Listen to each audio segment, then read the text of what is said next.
skills, a rare combination. Hello everyone, this is Haji Yusuf with Minnesota Wired. With me here is Asad Aliweyd, a Bush Fellow and also founder of the New American Academy, a non-profit that is specifically about housing, cultural awareness, education, among many other things.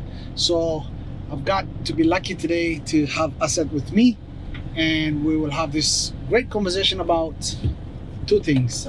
One, housing, and the second one is what's going on with as part of and he'll tell you more on that, as part of committee or leadership in charge of the Lake Street business corridor recovery.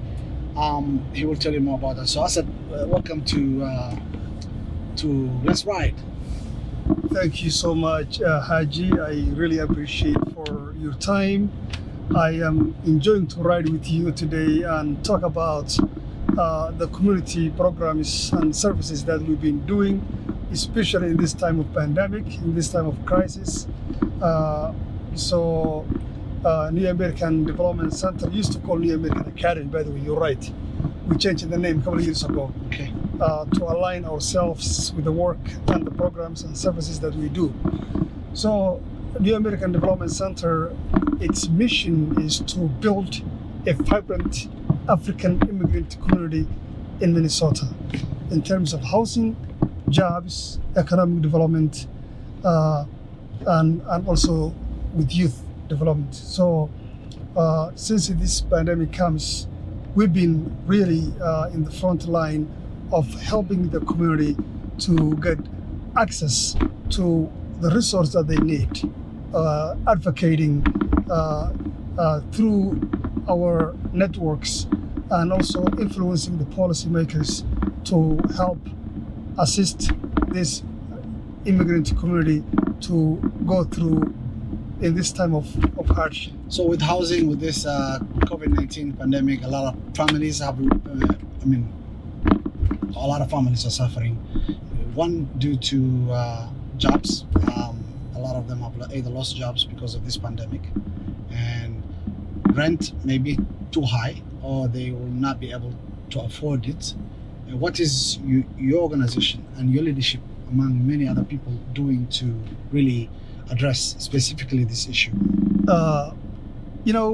Before the COVID-19 or the pre-COVID-19 time, even housing was a huge problem to our community in terms of affordability, access to large size families, and some bad landlords are abusing the tenants. So bad. Maintenance issues, tenant abuses, affecting people with no legal grounds. That was something that we've been experiencing, and we've been part of a really good, strong coalition that has been trying to change policies throughout the state.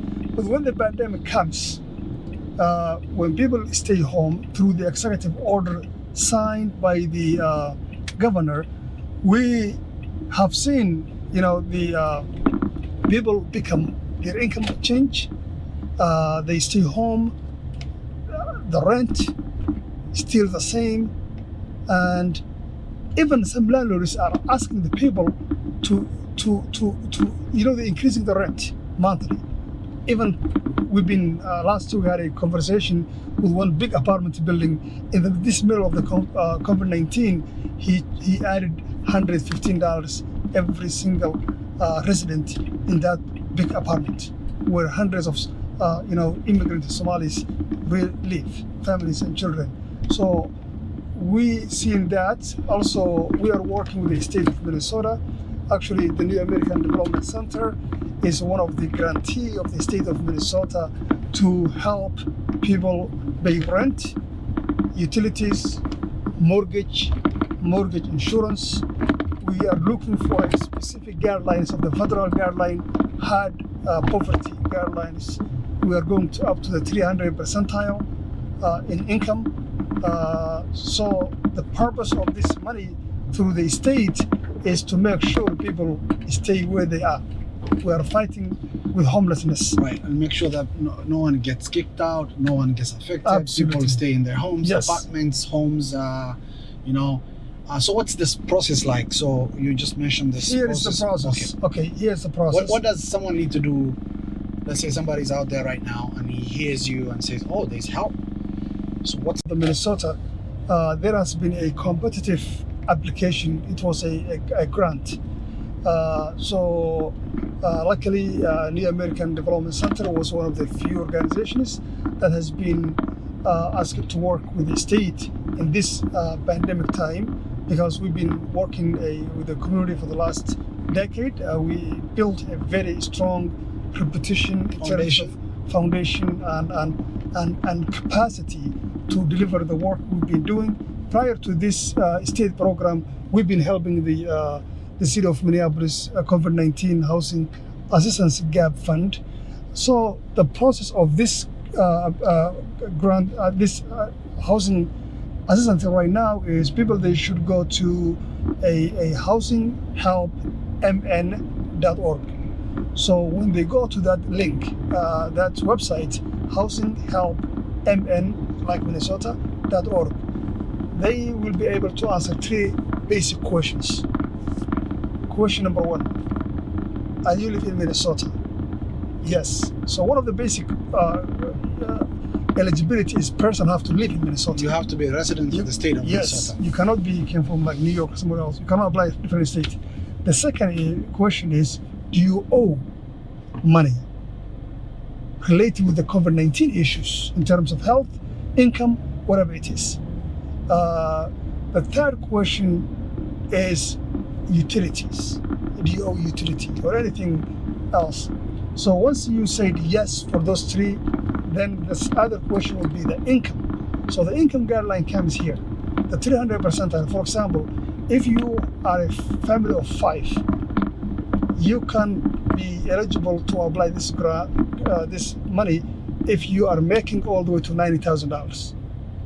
Any family who's more than 5, you add 13,440 for each additional person. For example, 6 people, so 90,000, which was the 5 people, you add 13,440, which means $100,440, and it goes up, all the way up.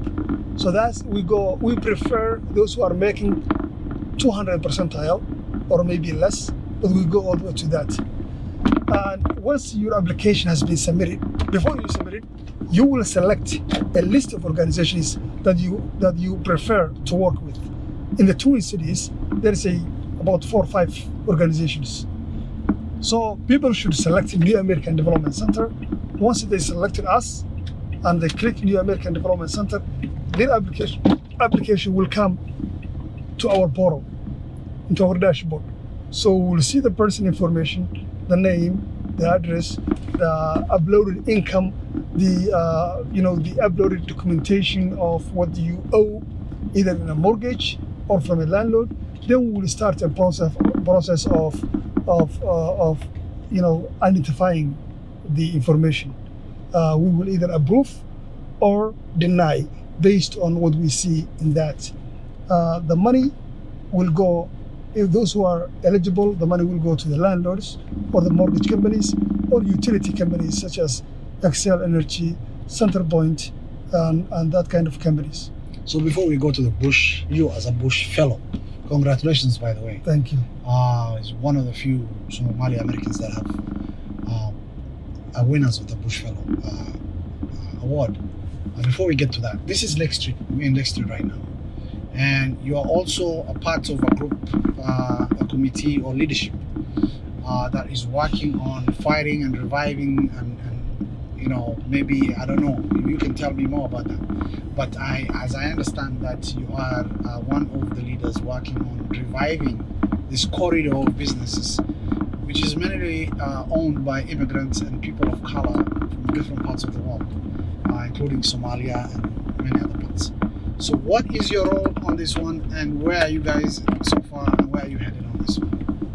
Thank you so much. This is another service we do in economic development. So New American Development Center, we have been working with the East African Somali small businesses for the last 6-7 years in terms of technical assistance, budgeting, training how to start a business, entrepreneurship training, and also creating effective marketing strategies for our small business owners.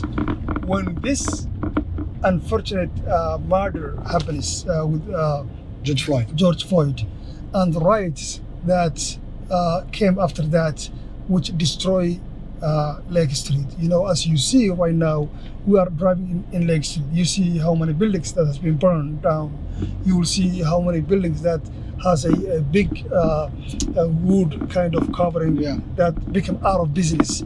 So Lake Street is another Lake Street that we know a few months ago. Lake Street needs to be rebuilt. So a group of community developers, organizations, and CDFIs came together and said, what should we do? I really appreciate the leadership of Lake Street Council, a woman called Alison Sharkey, and also Mike Timali, who's the Neighborhood Development Center president, and MCCD, and the rest of other, established, strong business economic development CDFI organizations and community developers. So as one of the organization, one of the partner organization, we've been the East African Somali-led organization who are part of that. So we created what we call Lake Street Recovery Oversight Committee, like 6-7 organizations. We did a fundraising. We have raised $10 million to rebuild and restart, re-energized into Lake Street. Excellent. So we want the Lake Street to be as it used to be when it comes to diversity in business, in people, in everything, and culture. So we opened a process we call We Love Lake Street Grant. About the first phase, about 300 applications came in. The second phase, about another 200. I think we already awarded close to $5 million to small business owners, as small as 5,000 all the way to 25,000, to make sure every single business that has been either directly or indirectly affected by these rights should get some kind of help. 85% of the businesses that we help are businesses owned by people of color. Whether you call a African American, Latino, Asian, Arab, whatever you call, 85% of those businesses who get that money are businesses owned by people of color. A big percentage of it was owned by women. I know a lot of businesses that we help through this grant process was owned by a Somali woman. Businesses that get really affected so bad, many of them are people that we have known, people I know personally, that I was working closely in their business, and I know how really hard they start that businesses, and now they lost a lot of customers or businesses because of that. So Lake Street recovery is going to be taking for a long time. The damage that happens, it's beyond what we've been expecting. When you see the people, the pictures they're sending, the videos that they're sending, it's even much deeper than what we see right now in our eyes. The impact is deep, and like you said, it's going to be a while before things get back to normal, like they used to be here on Lake Street. What's some of the personal stories you've heard? Like, I know you've mentioned Somali women. What other personal stories have you heard of people that have come here, open up a business, and then one day it's all gone? One of the personal stories I heard was one of the Somali women who had a shop on Lake Street. Her building was completely burned down. Before they burned down, a group of people came and they hit her head with a gun, with a pistol. and she was a survivor of a civil war. I asked her, how do you feel? How do you feel? She said, Asad, this is not the first time I have seen a gun. This is not the first time I have seen a destruction. So to me, it was one of a bad day. So there has always been, in a Somali culture, every bad day, there's another good day behind it. Right. Hope is always, resiliency is there. So what I have seen is that many people who lost everything they have in this process, these rights, they have hope. They believe they can come back, they can reopen their business, they can fertilize their economy, their household income and everything. So I haven't seen anyone who is giving up. So resiliency and hope and going back to work and business is the stories that I'm hearing. You're a father. You have sons, daughters. You know friends that are parents, our parents who are parents. Recently, there has been an issue of opioid overdose, drug addiction among the Somali youth here in Minneapolis. What's your take on that? What is your take on that as a father? And there's a problem. As a community organization leader, I involve with parents and youth all the time. By the way, New American Development Center used to call New American Academy. Originally, the reason we opened this, I used to be a teacher at the Edinburgh High School in mathematics. I used to teach math. So I have seen... And as a teacher, maybe I will get a lot out of that because you are a teacher, you've seen it and you've been in the front. Go ahead. Yes. So I have seen a lot of Somali kids who are failing in high school, in Edinburgh High School. Why? Do you know the reason? The reason was the Somali kids were not a dam, but they didn't have an opportunity. They didn't have the opportunity that the other kids have. They learned the same kind of curriculum. Imagine a child from a Dam refugee camp at the age of 14 years old, never had a prior good education, sitting with a child in Edinburgh who started from preschool all the way to high school. How those two kids can have a... You cannot reconcile those. You cannot reconcile. There is one with foundation and one with no foundation in education. Absolutely. But a lot of our kids, they did. They worked really hard. They put a lot of time and effort and energy to do, to be one of the classrooms and graduate and get a good grades. By the way, some of the best class students I have seen there were Somali kids. However, you will see a lot of them who are not doing well, not because they are, they are bad kids or they are a dam or something like that, but they didn't have a prior education, and their parents also didn't have a prior education. The socio-economic background they came from is way different. So that's why I opened this organization, New American Academy. I started that, so I bring like 300 kids to come every day from 5 o'clock to 9 o'clock into that center, helping them one-to-one. I reach out to the faith leaders. And you're doing that, as a teacher, and you have this responsibility, a teacher or someone who's a doctor. They want to save somebody. You're a doctor. Anytime you're on an emergency call, you get called upon. See, teachers are the same thing. From your experience, do you see Somali American parents getting involved with the education of their youth, of their children? Are they active? What's your view on that? And this is an open discussion. I don't think we should. We will come back to the opioid issue. Right. But I want to give you just a background history of how this organization started. Right. So it started because not only I was a teacher, but I was a parent.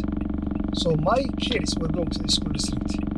My brothers and sisters, nieces and nephews were going to the school. So I have seen there is a lot of cultural gap. I have seen the achievement gap is so horrible. I have seen a lot of things that we can fix are not there. Then we created, back in 2007, we created what we call Somali Parenting Group. That Somali Parenting Group, we're doing a meeting with the school district, the superintendent, the school board, through the policy level, collecting the community stories about how they feel in schools. So after that, I became a teacher. Then I said what I can do for the kids, and I started this program. That program used to be after school program, mentoring and leadership development, as well as a job skills training. 2 years, we didn't get one single penny from anyone. I was a teacher, and I was just doing this 5 days a week. I reached out to retired teachers, doctors, teachers, lawyers, who all are not Somalis. They're white people who are very care about these kids, want to help these kids. Actually, one of my great friend, David Cook, was my board member too. He used to go to Wooder Church. He passed away a month ago. He was a key really to collect, to advocate, bring tourists like retired teachers in English, in social studies, in mathematics, to our center and help our kids. So through that process, I have seen Somalis parents, they are involved with their kids' education. They don't know exactly what they do because they can't even check the student portal. Because they cannot read and They write. cannot They don't see, understand. yes, they cannot see what the kid is missing, Right. or whether he or she is failing. They can't see the difference between C or B, but they love their kids to really improve. So they are very much involved in asking you, how is my son? How is he doing? Absolutely. You have those conversations with them absolutely. and follow up with that. So what we did was, which I really encourage, other programs with youth. I signed a release of information authorization form with parents, send it to the school district, ask them to give me access student portal, so I will be able to explain parents how the kids are doing. Some kids are cheating their parents in grade, even in tardies or absent. When those letters has been sent to home, or those kind of behavior issues put into their portal, they don't tell their parents. So that way, the volunteers or the staff members or myself will be able to see and talk to the kids one-to-one. Let me give you an example. In Bloomington School District, there was a couple of students who've been very tough in the school district to help. I will not tell the names, it's confidential, but I was able to connect the teachers, the parent, the principal, myself, to work together in a homework, in tests, in grades, and everything. So in a matter of 3 months, we've been able to improve those kids from F, failing, because the kids, they move from different city into Bloomington. They went to an environment that they don't know, teachers that they don't know, which way higher than where they came from when it comes to the level of education. So for Urban and Regional Affairs, Kura, so one of the graduate students was working with us to do a research about the cultural barriers of the East African Somali small businesses and to build the asset and wealth in Minnesota.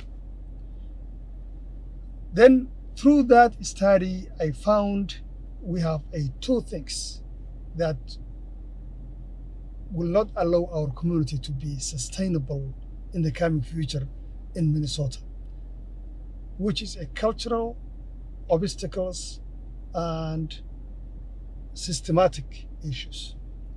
So I applied Bush Fellowship to address those two things. So having a alternative financing,